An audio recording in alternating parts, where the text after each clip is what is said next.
From losing rights to a franchise he began, to a complete shift in direction, here's why Sylvester Stallone hates Creed 3. Is it time for Rocky Balboa to become just a legacy? It's been a while now since we've known that Stallone won't be appearing in Creed 3, and for the longest time, no one knew why. He didn't like to comment on the subject matter either, but that was back when the film had just been announced. Now, we know why Rocky won't be next to Adonis in the upcoming film, and this change is probably here to stay. It's shocking to say the least. I mean, that's one of his most iconic roles ever. To see him hanging up his gloves when the franchise is still going strong, simply put, is just disappointing. But if you're anything like me, you're more curious than sad. How could someone give up the role that made them the legend that they are today? And what pushed him to hate the film? Well, the star of the show was swindled out of his rights. Imagine creating a character that goes on to become one of the most iconic names in the film industry, and then someone comes along to push you out of the picture. That's basically what happened to Stallone. The entire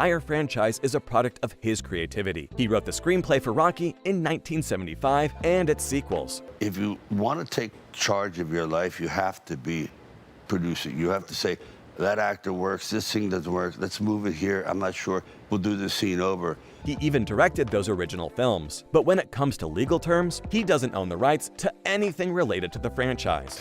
What do I have to?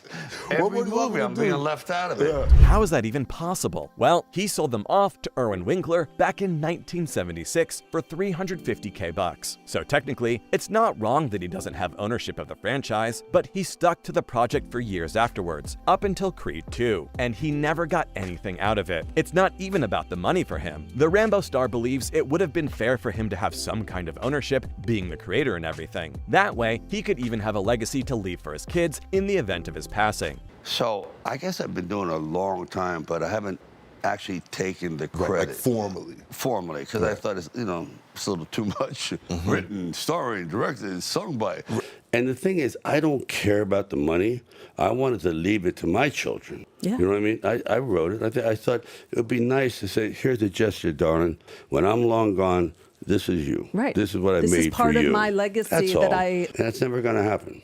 So I can't forgive that. Right. But out of everyone that's worked on these films, even those who haven't done anything for it, Stallone is the only one who doesn't have any stake in the franchise. That's still not the reason why he hates the third installment. Instead, the franchise has become something Stallone doesn't agree with. Bad blood and hard feelings aside, the reason he doesn't want to watch the films anymore is pretty simple. It's just because he doesn't like them. One of the reasons he gave up on having anything to do with Creed 3 was because of the direction it was taking. Stallone didn't agree with the way Michael B. Jordan was shaping the plot. His idea of a good film rests on sentimentality. That much we're already aware of from watching all those Rocky films. There's always a great sentimental monologue or an emotionally charged scene, if not many. But Jordan's ideas for Creed 3 were taking a dark turn. The Black Panther star has lived in the lead's mind since 2015. He's only grown more and more familiar with Donnie's struggles and mental health, which is what motivated him to delve into the darker side of his brain for this film. While that might make sense for Jordan, it didn't make sense for Stallone. And since the old-timer doesn't have any stake in the franchise, he doesn't have a say in anything either. It's pretty disrespectful, honestly. The whole franchise wouldn't exist if it wasn't for him. Yet, the ones in charge now don't care much for what he has to pitch in. Seeing this entire situation, Stallone did the right thing by taking a step back. But he created basically everything in the film, so of course he's attached to it. And seeing it get twisted around by people isn't pleasant for him. It's especially unpleasant when Winkler is involved. Anytime Stallone has expressed any kind of displeasure,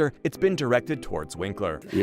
Do you kind of like make peace at a certain point? No, or? You can't make peace. I mean, let's be realistic here. You can't make peace when someone has been so nefarious, in my opinion, so like horrible. Because everyone made out well. They did. Yeah. But it was all supposed to be neutral. No one had anything more than the other. It was all. Spielberg doesn't have the rights to Jaws. In other words, the studio owns it.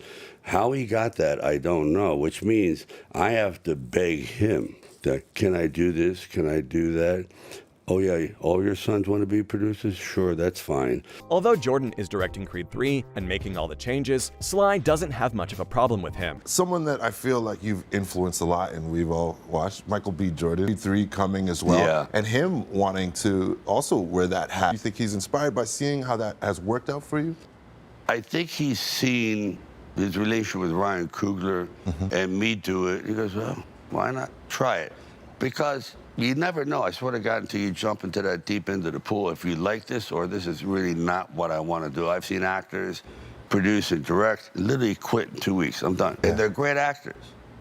But obviously he enjoyed the process, so he'll probably take it to the next level. Yeah, Poor guy. It's a lot of work. That's a lot of work. That's as far as the public is concerned, though. But when it comes to Winkler, he doesn't hold anything back. The Italian stallion made a post on his Instagram profile dragging the franchise's producer and his children. He called David and Charles Winkler moronic vultures and claimed that their father is pathetic. The term vultures wasn't just being thrown around casually. MGM recently revealed that there was a spin-off in the works about the antagonistic father and son duo of Ivan and Victor Drago. The film will be following their journeys as anti-heroes. And yes, the characters will be portrayed by Dolph Lundgren and Florian Munteanu. I know it's exciting news for the fans, but Stallone made it pretty clear that he hated this. That's why he wrote the whole post to begin with. Winkler and Sons are vultures because they're picking clean off the bone of the characters he created, all without his knowledge. He even called them parasites and apologized to the fans for what they're making of the franchise. While his opinion is valuable, seeing as he's the one who created the iconic films, maybe a fresh take will be good for the future of the franchise. And to an extent, Stallone agrees with this too. Rocky himself didn't want to write Creed anymore. I know, all this talk about ownership and wanting a say in the films, but he refuses to write the script himself? How does that make any sense? It's simple if you think about it. Stallone might be the one who began the legacy and who carried it on for decades, but does that mean that he's still the best person for the job? He is, after all, way behind the times. Like 40 years behind. This little fact brought him to the realization that he may not be able to communicate with today's audience. And that is where Michael B. stepped in. He's young and knows the characters in and out. He's also picked up on a lot of tips and tricks over the years while working on sets with the greatest of Hollywood. So Jordan might just revitalize the franchise for the current and future generations. It all depends on how Creed 3 does at the box office. But even though Stallone took a step back on his own, he's not going to be supporting the film because that would be against his principles, and he's a man of principles. Like, do you feel like can never watch Creed 3 kind of thing? Never.